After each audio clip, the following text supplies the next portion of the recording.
வணக்கம். வாங்க உங்க புது வயர்லெஸ் மைக்க பாக்ஸ்ல இருந்து எடுத்து ஒரு ப்ரோ மாதிரி ஆடியோ ரெக்கார்ட் பண்றது எப்படின்னு நிமிஷத்துல பாத்துடலாம். ரொம்ப ஈஸி. வாங்க ஆரம்பிக்கலாம். நீங்க எடுக்கிற வீடியோஸ்ல உங்க ஃபோன் ஆடியோ ஒரு குறையா இருக்கா?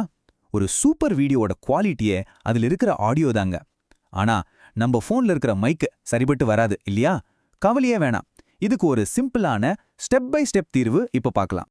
சரி, ஸ்டெப் பவர் ஆன் பண்ணி பேர் பண்றது. ஒரு சூப்பரான சவுண்டுக்கு இதுதாங்க மொதப்படி. ரொம்ப சிம்பிள். வாங்க இது எப்படி வேலை செய்யுதுன்னு பாப்போம். பாருங்க, இது ரொம்ப சிம்பிள். உங்ககிட்ட டிரான்ஸ்மிட்டர், ரிசீவர்னு ரெண்டு இருக்கும். ரெண்டுலயுமே பவர் பட்டனை அழுத்துங்க. அவ்வளவுதான். அந்த இண்டிகேட்டர் லைட் பிளிங்க் ஆகி அப்புறம் நின்றும். இது ரெண்டும் ஆட்டோமேட்டிக்கா பேர் ஆகிற மாதிரி தான் டிசைன் பண்ணிருக்காங்க. லைட் பிளிங்க் ஆகாம ஸ்டெடியா எரிஞ்சதுன்னா சூப்பர், ரெண்டும் கனெக்ட் ஆயிடுச்சு, ரெடி ஆயிடுக்குன்னு அர்த்தம். அப்படியும் அந்த லைட் பிளிங்க் ஆகிட்டே இருந்தா என்ன பண்றது? ஒன்னும் பயப்படாதீங்க. ரெண்டையும் ஆஃப் பண்ணிட்டு ஒண்ணுக்கு ஒண்ணு பக்கத்துல வச்சு மறுபடியும் ஆன் பண்ணுங்க. அவ்வளவுதாங்க விஷயம். இதுவே போதும், பிரச்சனை சரியாயிரும். அடுத்தது ஸ்டெப் 2. நம்ம டிவைஸ் கூட கனெக்ட் பண்ணணும். ஓகே, இப்போ மைக் ஆன் ஆயிடுச்சு, பேர் ஆயிடுச்சு. அடுத்து இதை நம்ம ஃபோனோட கனெக்ட் பண்ண வேண்டியதுதான். இதுல ஒண்ணுமே இல்ல. நீங்க ஆண்ட்ராய்ட் ஃபோன் யூஸ் பண்றீங்களா? அப்போ டைப் சி ரிசீவரை எடுத்து ஃபோன்ல மாட்டுங்க. இல்ல ஐபோன் வச்சிருக்கீங்களா? லைட்னிங் ரிசீவரை யூஸ் பண்ணுங்க. அவ்வளோதாங்க. சிம்பிள். எந்த கன்ஃபியூஷனும் இல்லதானே? இதுல சூப்பரான விஷயம் என்ன தெரியுமா? இதுக்கு எந்த ஆப்பும் தேவையில்ல. ஆமா, நீங்க எந்த ஒரு சாஃப்ட்வேரையும் இன்ஸ்டால் பண்ண வேண்டாம். ஜஸ்ட் ஃபோன்ல கனெக்ட் பண்ணா போதும், உடனே வேலை செய்ய ஆரம்பிச்சிரும். இதுதான் இதுல இருக்கிற பெஸ்ட் பார்ட். சரி, அடுத்தது ஸ்டெப் 3.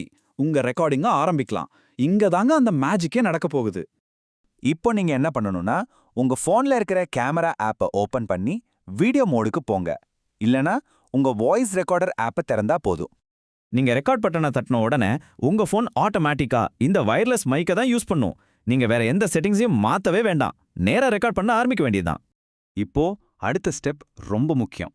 இது உங்க ஆடியோவை சும்மா ஓகேன்ற லெவல்ல இருந்து வாவ் சூப்பரா இருக்குன்ற லெவலுக்கு கொண்டு போகும். அதுதான் ஸ்டெப் 4. மைக்கை சரியான இடத்துல வைக்கிறது. இது ஒரு முக்கியமான ப்ரோ டிப். நோட் பண்ணிக்கோங்க. உங்க ஆடியோ கிறிஸ்டல் கிளியரா இருக்கணுமா? அப்போ மைக்கை உங்க வாயிலிருந்து ஒரு 6லிருந்து 8 இன்ச் தள்ளி வைங்க. இந்த தூரத்துல வைக்கும்போது தான் உங்க வாய்ஸ் ரொம்ப நேச்சுரலா, எந்த ஒரு டிஸ்டர்பன்ஸும் இல்லாம தெளிவா ரெக்கார்ட் ஆகும். இன்னும் சில டிப்ஸ். மைக்கை உங்க காலர் பக்கத்துல கிளிப் பண்ணிக்கோங்க. அது உங்க ட்ரெஸ்ல உரசாம பார்த்துக்கோங்க. ஏன்னா அந்த சத்தம் ரெக்கார்டிங்ல டிஸ்டர்ப் பண்ணும். கடைசியா ரொம்ப நார்மலா தெளிவா பேசுங்க. கத்தணும்னு அவசியமே இல்ல.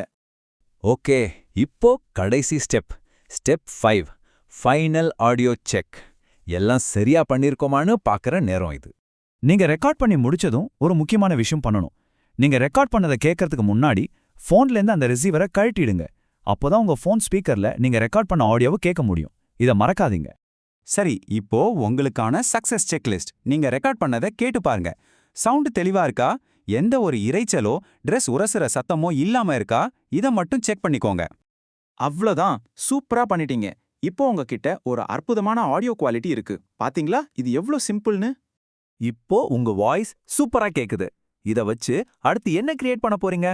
யோசிச்சு பாருங்க. இந்த புது ஆடியோ குவாலிட்டி உங்க கிரியேட்டிவிட்டிக்கு எவ்வளவு பெரிய பூஸ்டா இருக்க போகுதுன்னு.